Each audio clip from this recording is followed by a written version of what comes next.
And there's no on button. Try it now. Oh, yes, there is. That's the on button. Okay, so... I hear you perfectly fine in my damn headphones now. So, basic IT. It's only 11 minutes to do this. Is it turned on? Look, I could go into IT. Is your computer on?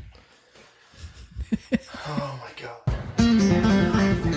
Oh, I love that. I love that. Welcome back. Season 2, Episode 2 of Feed Me Your Construction Content. All right. What is the purpose of this episode? I think it's to talk about me, Josh. That sounds terrible. It's probably a bad idea. Let's do it. Well, the reasoning for it is I had some feedback. Fellow podcaster actually saying, you never said who Carolyn is. And I said, I thought everybody knew. Does the name give it away? Maybe. Well, I thought your reputation preceded you, but apparently not on this podcast. So perhaps just in Virginia, maybe. Just in Virginia, yes. We are going to kick this thing off with an introduction. Carolyn, this is the gotcha question. Who are you? Oh, boy. Seriously? How long is this podcast? Until they cut us off the air. This could be a multi-episode. Who do I think I am? Oh, Lord. Well, I'll help you out. Yeah, break it down a little bit more. How did you get into the construction industry? I was actually working at a retailer, a large box retailer. And I wanted to be taught how to do something other than, I don't know, not really customer service, but I got into the cabinet design business. I'd been in operation sides forever and never on the sales side. So I felt that I should be taught something. So I started learning the cabinet design business.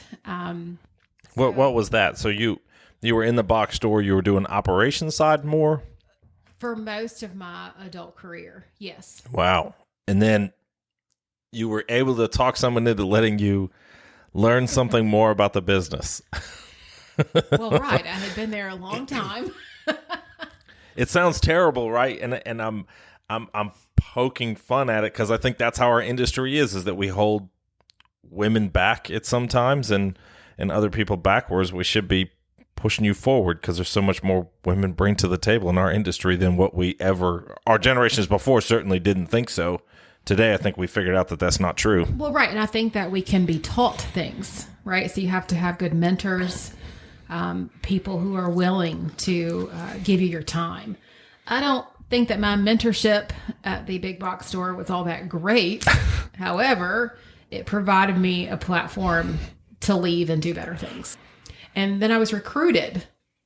Recruited from the big box store? Yes. A recruiter who reached out and I was like, man, I've only been doing this for a short time. You don't want me. And they're like, well, we're looking for other positions besides a designer position. Why don't you come join this team? And so this other job that I started, while it wasn't full-time design, it was more of a project coordinator position for a very large multi-state cabinet company, kitchen and bath company. And what's interesting about the job was that based on my predecessors, I was like, hey, well, if they can do this, I can certainly do this. And I went into full-time sales, but really never any formal training as far as like accreditation, that kind of thing. I've had 2 people in my entire 15-year plus career ask me if I am CKD certified, like National Kitchen and Bath certified. And I'm like, no, but I have some damn sense. So it's amazing how far that'll get you. And you have some on-the-job training. OTJ, right. OTJ? I thought it was OJT. OJT. I think you need to cut that out. I don't know. I can't figure out my acronym. They're going to try and figure out how you got your start. If you don't know the acronym. Seriously, you need to cut that. Yes, lots of on the job. And, speaking of mentorships, I had a gentleman who served as my mentor, and he wanted to teach me things. I went into the field. That was an old salty dog too. Yes. What was his name? Jim. Oh yeah, Jim. Jim Miller? Jim Miller. That was a great guy. Great guy. Amazing. I think salty is a perfect description. If something wasn't right on the job, he'd pack up his crap and leave. He didn't take any crap. He did not, but he took a shine to me, which I was like a sponge. So anything that I could learn, being a woman in the construction industry, you weren't going to get any respect unless you knew what you were talking about, or heck, at least appeared that you knew something. So that's how I jumped into the cabinet business, started sales, and I was pretty good at it. And lo and behold, Josh becomes my installer at some point in his career. That was a dark period in life. That was the Great Recession, which this podcast is being recorded in the middle of October, which feels like we're staring down the barrel of round 2 of that crap. Granted, economic times are a little bit different, but certainly it's only 10 years ago, so the memory is still fresh. Yeah. So anyway, that's my story. I was at the company for almost 10 years. Yeah, that's the start of your story. You did the cabinet side. You sold it. You also did some remodeling projects. Yeah, remodeling for sure, because our cabinet company, they pretty much did, they wanted to do it all. I took care of retail, builder business, focused on relationships, and then learned a whole bunch in the process. Screwed up some things, but that's how you learn. I was going to ask if that's how you learned all these things. Exactly, and I know a lot. And it's okay.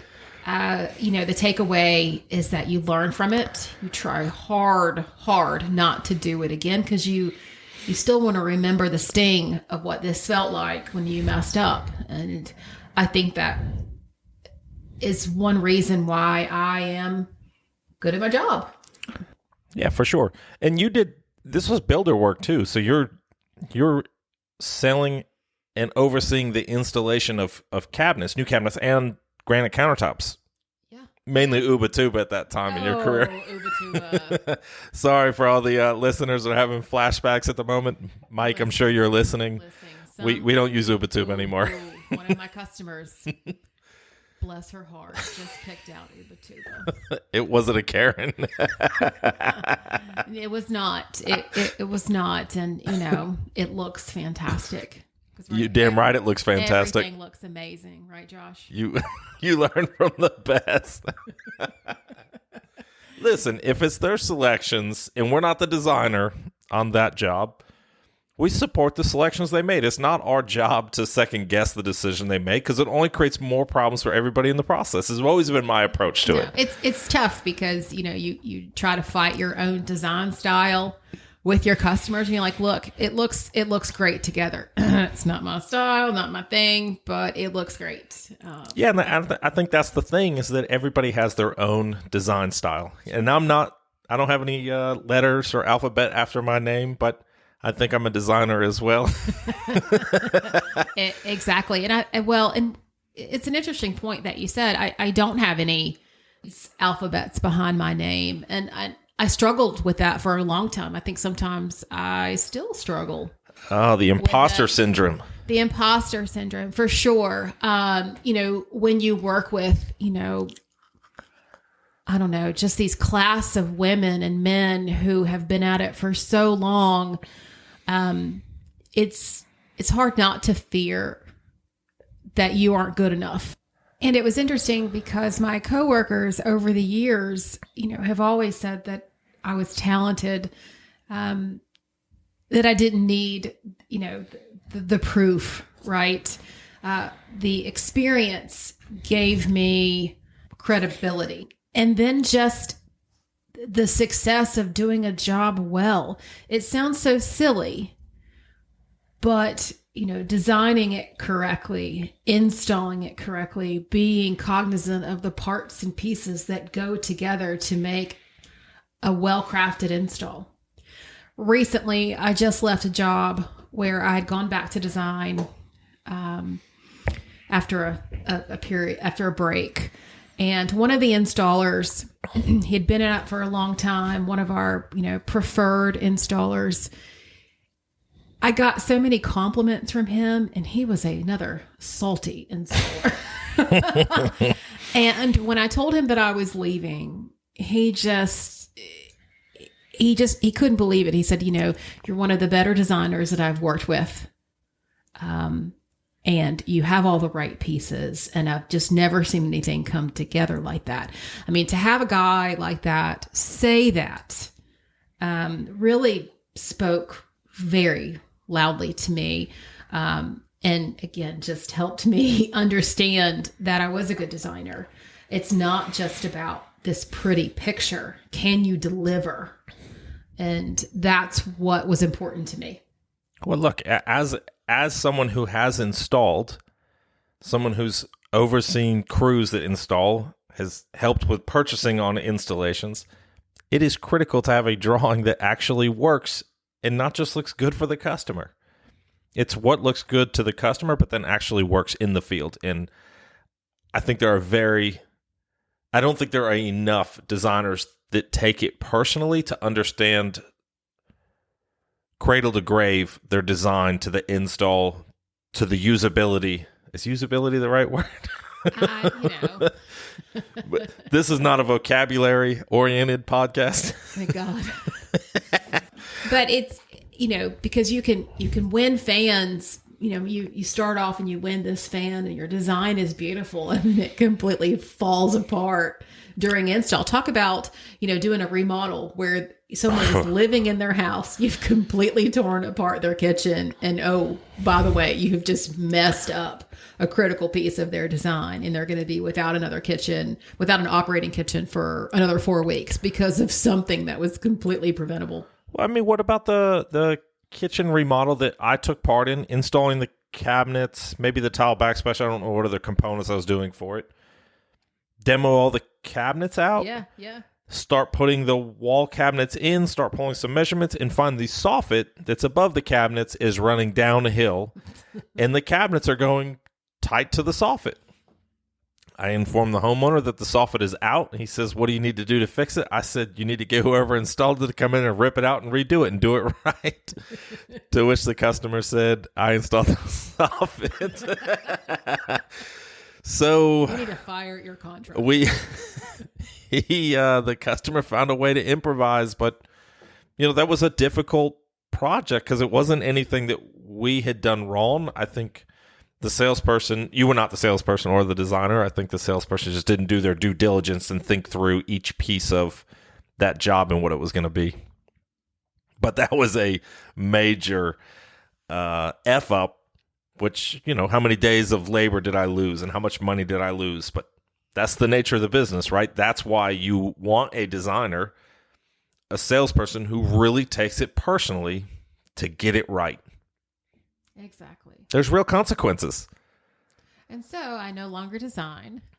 That's not true. You no longer do cabinet sales and cabinet designs.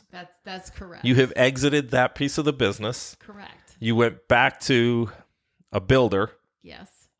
I would argue, not in size, but I think in quality, culture, and who they are, I would argue top 2 builder in Richmond, Virginia. I would agree. Maybe, I think it's top 2 because I don't want to ever say they're the best and then they'll make a mistake or something and there's nobody to help, to come in and help them.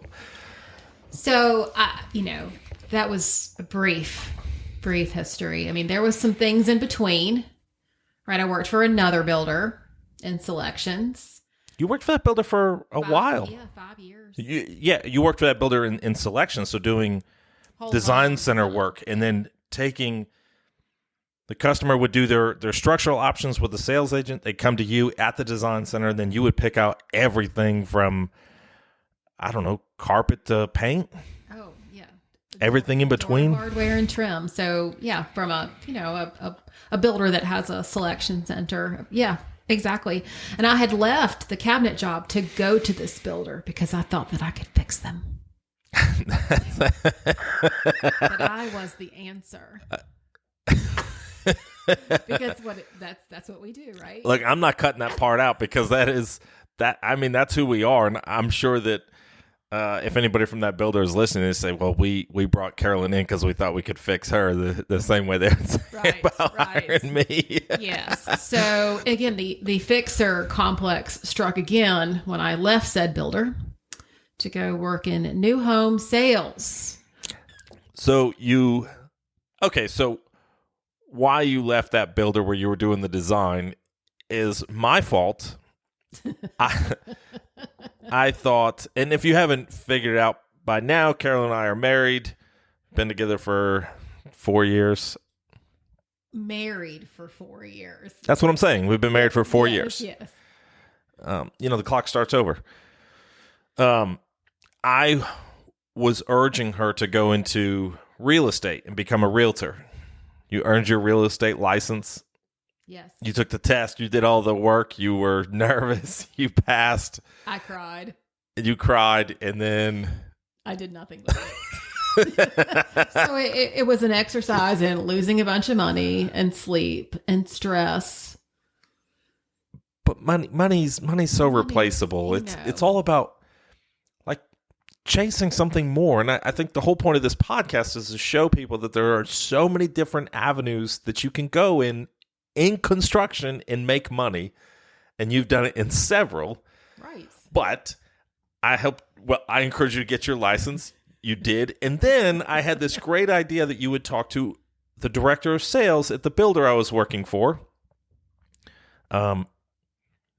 And because she was a broker for a real estate agent, I said, what's her name? I can't remember her name, so I'm going to have to cut out some of this. But I said, would you mind talking to Carolyn about the real estate side and selling real estate? Because you have knowledge on that. She said, I would love to talk to Carolyn. I said, oh, that's great. And then we met, and she essentially offered me a job. and I just knew, again, that I could help. No, this was definitely the fixed complex because totally, it was totally the fixed complex. No offense, Frank. You would come home, and I knew that you were struggling with certain things that I knew that I could fix. I could help, and I wanted to save you. And in all fairness, you weren't wrong. I thought that you could have helped us on that sales side. I thought that we were very weak on the sales side. Our document control was atrocious. We were getting burned on the production side. We had a new community coming up. It was probably good, but it was a little scary having both of us at the same builder. Oh, and let's not forget that your brother was there as well. Yeah, Justin was there as well. So 3 McMahons, because we had just been married since May 2018. 2018. Yes, and then I left in June. My boss at the time understood that I had outgrown the position, pretty much told me to shit or get off the pot. I.e., if you're not happy, leave. It's time for you to leave. And so I said, you know what? You're absolutely right. And I joined my husband at another builder. And new home sales had never done it before. I thought I was pretty good at it. The biggest part was just lack of training, really. You were good at it. You sold a spec that hadn't moved in, I don't know, 9 months, I feel like. I mean, it sat forever. Yeah, so I think that there was some success. I knew that I was not happy. And I don't know if I would have been happy long-term doing this. It didn't feel right to me. It didn't fuel my soul. And I had talked to my former employer because I kept, tabs on everybody. And I don't know, the way it transpired, I was hired back in 3 days. So my little, whatever, I don't know what they were calling it. when I left. I had A sabbatical? My sabbatical. That's exactly what they called it. A sabbatical. I don't know if that really means that you were like in a mental institution. No, of course not. Take a sabbatical and go to Europe for a month. So yes, I took a sabbatical for 6 weeks. And I think I may have bested you in the shortest employment record, Josh. Maybe? No. John, no. Come on now. Yes. So then I went back to the builder and I tried to do something completely different. And I left the design side of the business and went into the office, sales and settlements. Yeah. And it was one of the worst jobs ever. Talk about crushing your design spirit. I think it crushes your desire to live on days. I mean, I would get to work at 6:00 in the morning to get things done and teeing up for closings and things like that. And but the best part had to be getting to the closing and find out you don't have a CO or the superintendent in the field is coming in sideways with his damn hair on fire. He's like, I got it. It's all under control. It's like, they how can everything be an emergency all the time? Well, the thing that was so interesting about that was that, you learned so much about the backside of the business from you doing that role. Absolutely. And I was like, you guys need to get your asses in gear and get these homes done 2 to 3 weeks prior to us closing the home. No more of this crap. And really, that's just not done. That's not done. No, finishing the home and getting a CO is not done. No. That's when everything starts. I'd left the job, had gone back, sales and settlements. I think had mastered that portion of the job. The design side was calling me back. And then I went to go work with Ferguson. And what's interesting about that job is Ferguson and the builder, had a long-standing relationship. Mm-hmm. And everybody, wanted to tiptoe around it, make sure it was okay that I left the builder and went to go work for Ferguson. This was a deal that was in the works for a very long time. Oh, pre-COVID, actually. Was pre-COVID, right. And, a salesperson that we grew very fond and close to, had always said, you really need to come to Ferguson. They do things completely different. And so it was something that was in the background for a very long time until it was kind of, blessed by everyone. And but you have to respect that part of the business, though. I mean, I think it's just the politics. It's politics, right? It's respect for others, which I think is important. Sure. So then March 2020, right? I was offered the job. I didn't actually start until July. Yeah. And it was so weird. So, and nobody knew at the company. Well, I take that back. My bosses, of course, knew because they had blessed the, Well, COVID definitely messed some things up. Yeah. On that front. So it was interesting. So I joined the team. I was so glad to get back to it. I really was. And what is interesting about this is that when I went back to Ferguson, let's see, one of my design besties, Amy and Dave and Kelly and Sam were all there. And they were all there when I left the cabinet company years ago. So it was like... It was a reunion. It was a reunion. It's like, these were my people. Yeah. No question about that. And so then when I left them a year and a half later, that was tough. That was tough. When leaving, I think was more... Oh, I think leaving was really because you just had outgrown that part of the business. Like selling and designing cabinets was... It didn't fill your energy tank anymore, which is the real reason. Like you thought that's where you wanted to be. You're around your people, but... I'm just speculating. Let's just be honest. I wanted to make some money. I wanted to go back in real sales. That was the reason. How about that? And that's a fair reason. Is it a fair reason? Yeah, if you want to go back into sales because you want to make money. Yeah. So what's wrong with that? I wanted to earn like I had earned years prior in a main sales role. And so I went to go do something completely outside of my this is right. And this is a great story because This could be a whole nother podcast, and we hope to have this cat on at some Jeff point. will definitely be coming on here at some point. Yes. Because, Jeff, you need to be able to, speak for yourself on this topic. But basically, I'm going to run point on this one. Oh, okay. Because not that he worked there or anything. Not that I ever worked there, but I have done business at several companies with this subcontractor. Huge fan of Jeff. Not a fan of the operations of this company. I think they do a great job selling product. I think they do a terrible job of delivering.